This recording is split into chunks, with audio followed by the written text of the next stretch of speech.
বাজছে 8টা।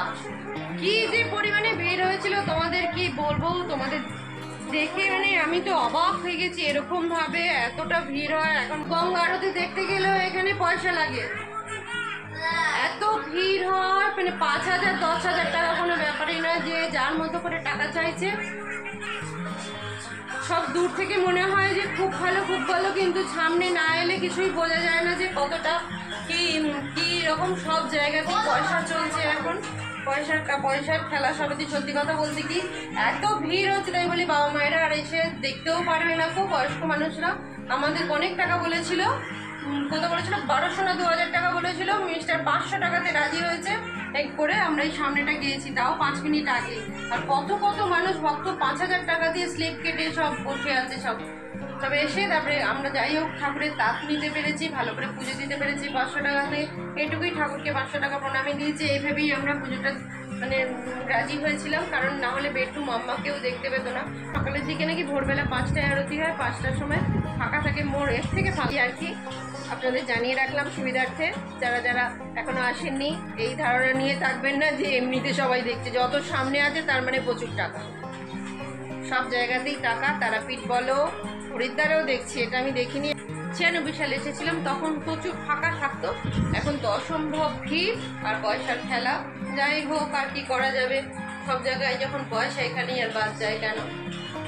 একমাত্র তারকেশ্বরে এখনো পর্যন্ত আমাদের পয়সা নেওয়া হয় না, আবার আমি যেটুকু জানি। তারপরে কি হরিদ্বারে জানতাম না এরকমভাবে পয়সা নেয়। চলো এবার খেতে যাব।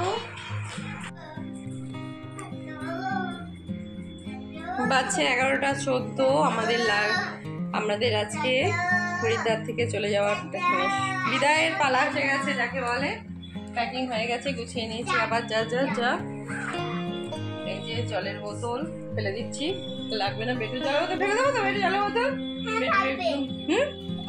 যাবে না, থাকবে? যাবে, নিয়ে যাবি? তাহলে খবরের কাগজ নিচ্ছি না, ঢোকা। আরে দেখো, একবার দেখে নেই ভিউটা দিনের বেলা। পাহাড়, আর ওই একটা পাহাড় দেখা যাচ্ছে, আর এখান থেকে এই দেখো হরিদ্বার ঘাটের ভিউটা। প্রচুর স্ট্রবেরি এখন বিক্রি হচ্ছে। আর এখানকার স্ট্রবেরিগুলো খুব মিষ্টি, জানো তো। 50 টাকাতে অনেকগুলো স্ট্রবেরি দিচ্ছে। আমাদের ওখানকার মতো স্ট্রবেরিগুলো টক নয়। বেটু খেতে স্ট্রবেরি খুব ভালোবাসে, বেটু এই 2 দিন খুব স্ট্রবেরি খেয়েছে, জানো তো। নিয়েও এসেছিলাম, বেটু খেয়েছে। এখানে 12টায় চেক আউট। চলো আদি, সাবধানে চলো।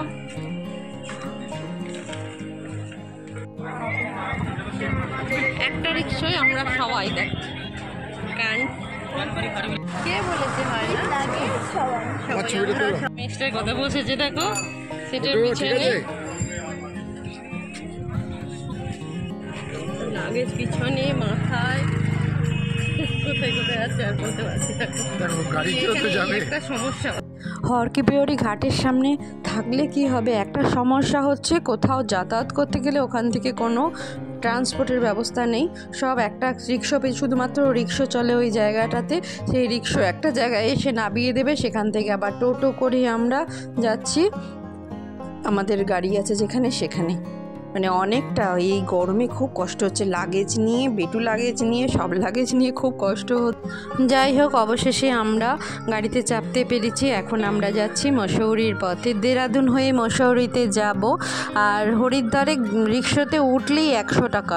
আমরা 2টো রিক্সা খুঁজেছিলাম, কিন্তু ওই রিক্সাওয়ালাটা, এই রিক্সাগুলো কিন্তু খুব শক্তপোক্ত, জানো। অতগুলো লাগেজ নিয়ে, আর আমরা সব অতগুলো মানুষে একটা রিক্সাতে দাদারা টেনেছিল, জানো তো। রিক্সা দাদাটা, মিস্টার বসেছিল এই রিক্সা দাদার সিটটাতেই, আর পিছন দিকে সব লাগেজ ছিল। কিভাবে যে নিয়েছিল। আর দুটো ওখানে তো বললাম উঠলেই 100 টাকা করে। আর কোনো কিছু ট্রান্সপোর্টের ব্যবস্থা নেই হরকিপেয়রি ঘাটে। মানুষ সব হেঁটে হেঁটেই যাতায়াত করছে, কিন্তু আমরা যেহেতু লাগেজ নিয়ে বেরিয়েছি সেই জন্যও আসতে অসুবিধা হচ্ছিল।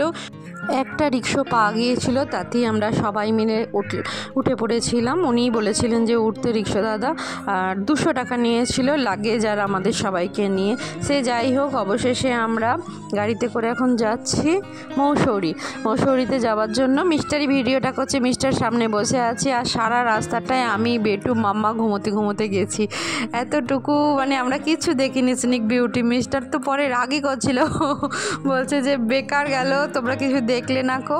আর পুরো কি জানি ঘুম এসে গিয়েছিল। আর পাহাড়ে আমার একটুখানি অসুবিধা হয়, গোল গোল করে ঘোরে না, সেজন্য একটু অসুবিধা হয় পাহাড়ে, অন্য কোথাও অসুবিধা হয় না। যাই হোক, আমি ঘুমিয়ে পড়েছিলাম, সঙ্গে বেটু, মাম্মা, মানে 3 জনই আমরা শুয়ে পড়েছিলাম পিছনের সিটে। মিস্টার সব ভিডিও করেছে। দেরাদুন সিটিটা তো অসম্ভব সুন্দর। আর এখানে তো প্রায় কত স্কুল, কলেজ, ইউনিভার্সিটি কত কিছু আছে তার নেই ঠিক। মানে বিভিন্ন ধরনের একাডেমি আছে, ইউপিএসসি, সিডিএস, আইএএস, আইপিএস, এই সব পড়ানোর প্রচুর একাডেমি আছে। এই সবে নাকি পড়াশোনা করলে নাকি চান্স পাওয়া যায় এক চান্সে, শোনা কথা। যদিও মিস্টার বলতেই আসছিল সব কিছু শুনে, তো খুব ভালো লাগলো। আর জায়গাটাও খারাপ না, জানো তো, বেশ সুন্দর ওয়েদারটা, দারুণ সুন্দর ওয়েদার। এক কথায় যাকে বলে পড়াশোনা করার একেবারে আদর্শ উপযুক্ত স্থান হচ্ছে এই দেরাদুন সিটি।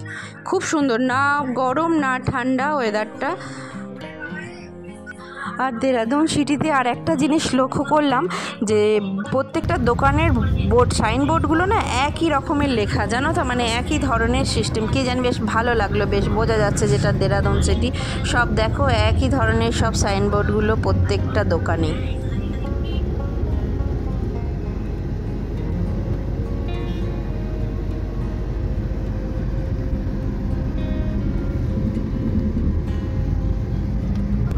এই দেখো, এবার আমরা মসৌরির রাস্তা ধরে নিয়েছি। দেরাদুন থেকে 20-22 কিলোমিটার হয়তো হবে মসৌরিটা। আর মসৌরিতে না অনেক বোর্ডিং স্কুল আছে, আবার উইকলি বোর্ডিং স্কুলও আছে। সোম থেকে শুক্র স্কুল হবে, শুক্রবার দিন বাড়ি চলে গেলে শনি রবি আবার সোমবার জয়েন করে। এই ধরনের প্রচুর দেখলাম স্কুল রয়েছে, বেশ ভালো লাগলো। মাম্মাকে তাই বলছিলাম, চল তোকে এখানে ভর্তি করে দিই, সোম থেকে শুক্র থাকবি, আবার শুক্রবার ট্রেনে চাপবি।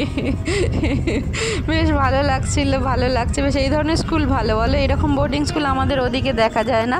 সোম থেকে শুক্র হবে, শুক্রবার রাত্রে বাড়ি চলে আসবে স্কুল করে, আবার সোমবার সকালে যাবে। বেশ ভালো, পড়াশোনার মধ্যেও থাকবে, আবার 2 দিন বাড়িতেও আসা যাবে। এই ধরনের বোর্ডিং স্কুলগুলো খুব ভালো লাগে আমার। চলো আমরা এবার যাচ্ছি। এই দেখো, আমাদের সামনে অনেক গাড়িও যাচ্ছে, আমরা পিছনে যাচ্ছি, সবাই মসৌরি যাচ্ছে। বেশ, এবার কিন্তু আস্তে আস্তে ঠান্ডা লাগছে, জানো তো, যত পাহাড়ের দিকে ওঠা যাচ্ছে হালকা ঠান্ডা। আমরা আমাদের জ্যাকেট খুব একটা বেশি কিছু নিয়ে আসিনি, আমরা টেম্পারেচার দেখেই বেরিয়েছিলাম। আমরা প্রত্যেকে একটা করে পুলোভার নিয়েছি, মিস্টার একটা হাফ জ্যাকেট নিয়েছে, সেগুলো আমাদের হাতের কাছেই আছে। খুব ঠান্ডা লাগলে পরে নেবো। গাড়ির কাঁচ তোলা আছে যেহেতু অসুবিধা হচ্ছে না। বেশ সাজানো গোছানো শহর, জানো, মসৌরি। মিস্টারের বেশ ভালোই লাগছে, মিস্টার ভিডিও করছে সামনে। আর চারিদিকে সবুজে ঘেরা, দেখো, হরিদ্বারেও চারিদিকে পাহাড় ছিল। আমরা গরম ছিল হরিদ্বারে, কিন্তু ওইখানেও তাই সবুজে সবুজ, চারিদিকে পাহাড়ের গাছগুলো ছিল। তোমরা আমাদের হোটেল থেকে দেখতেই পেয়েছো, চারিদিকে সবুজে সবুজ ছিল। আর এখানে তো পাহাড়ের ধারে দেখতেই পাচ্ছ কত সবুজ গাছে ঘেরা। এখন আমরা মসৌরি ঢোকার টোলের লাইনে দাঁড়িয়ে আছি। দেখো, বেশ অনেকক্ষণই দাঁড়াতে হয়েছিল। মসৌরি ঢোকার পথে এই দেখো একটা সুন্দর মন্দির, কত মানুষে দাঁড়াচ্ছে, পুজো দিচ্ছে, আবার বেরিয়ে আসছে। আমরা যেহেতু ঘুমিয়ে পড়েছিলাম সেহেতু আর আমাদের গাড়িটা দাঁড়ায়নি কো। এটা বৈষ্ণব দেবীর মন্দির, একটা বেশ সুন্দর, দেখো, বিশাল এরিয়া জুড়ে মন্দিরটা। কিন্তু আমাদের ব্যাড লাক, আমরা দেখতে পেলাম না কো, মিস্টার আর আমাকে আর জাগায়নি কো। ভালো ভিড় হয়, দেখো এখানে গাড়িগুলো আস্তে আস্তে যাচ্ছে। এ পাহাড়ে এটা হচ্ছে ডবল লেন, দেখো এর রাস্তাটা বেশ চওড়া।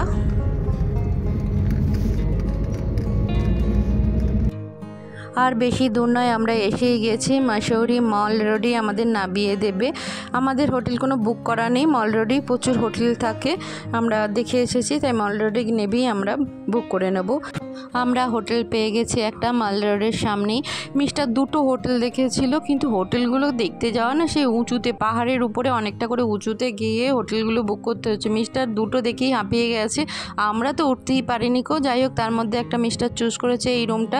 আর এখানে না মসৌরিতে ভীষণ এক্সপেন্সিভ জানো, ছোট্ট শহর, সাজানো শহর, আর জিনিসপত্রের দামও বেশি, হোটেলও প্রচুর দামি। যাই হোক, অনেকটাই ভাড়া। আমরা যে হোটেলটায় আছি সেটার নাম হচ্ছে হোটেল সিলভার রক। আমরা ফার্স্ট ফ্লোরে আছি, 201 নাম্বার রুম টুরটা একটু দিয়েও দিলাম। দুটো, একটা বিশাল বেড আছে আর একটা ছোট মানে শোয়া যাবে বেশ চওড়াই একটা ডিভান টাইপের আছে, একটা চেয়ার আছে, সুন্দর বেশ। এই বাথরুমটা খুব সুন্দর, আবার একটা বাথটাব আছে। এই ঠান্ডায় কে বাথটাবে চান করবে জানি না, সে যাই হোক দেয়া রয়েছে, সেটা একটু দেখিয়ে দিলাম।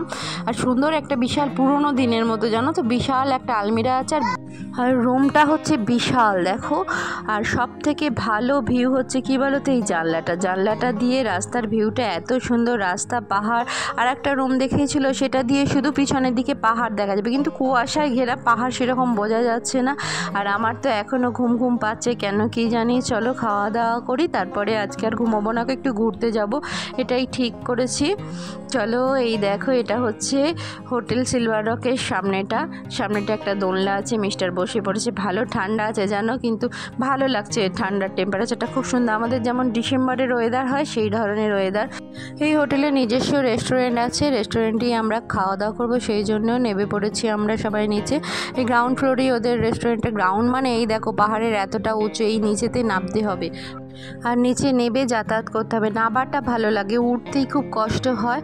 এই সোজা হচ্ছে মাল রোড জানো তো, সব জায়গারই একটা করে মাল রোড থাকে, বেশ জমজমাট। এই দেখো হোটেল সিলভার রক, একটু দেখিয়ে দিলাম তোমাদেরকে। ওয়েদারটা দেখতে পাচ্ছ কীরকম, একটু আলো, একটু মেঘলাও করে আছে ওয়েদারটা।